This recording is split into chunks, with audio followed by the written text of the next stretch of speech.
ঠিক ঠিক।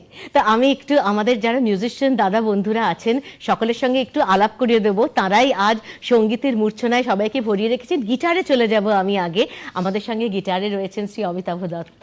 অমিতাভ দা, আপনাকে স্বাগতম জানাই। তারপরে হ্যান্ডসনিকে রয়েছেন অরবিন্দ আইন এবং ওরফে পুটু, পুটু বাবু। আমাদের মানে নিকনেম যে আমাদের বেশিরভাগ মিউজিশিয়ানরাই কিন্তু ফেমাস হন। এবং কিবোর্ডে রয়েছেন দাদা আশিস কর্মকার।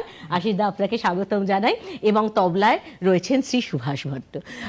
আপনাদের সবাইকে নিয়ে, এরাই কি আপনার টিম যখন আপনি অনুষ্ঠান করেন? হ্যাঁ, এরাই সব। এবং ভুল হলে ধরিয়ে দেয় এবং তারপরে বলে এইটা কিন্তু তখন না, আজ কিন্তু, বা রেপিটিশন ভুলে গেলে, মানে এইটা খুব হয় না। আমার মিউজিশিয়ানরা আমার সঙ্গে কিন্তু খুব করে। একদম একদম। তো পরের গান কি শোনাবেন দাদা? পরের গান গাইছি কথা ও সুধীন দাশগুপ্ত, ওই আকাশ প্রদীপ তারা জেলো না জেলো না। বাহ।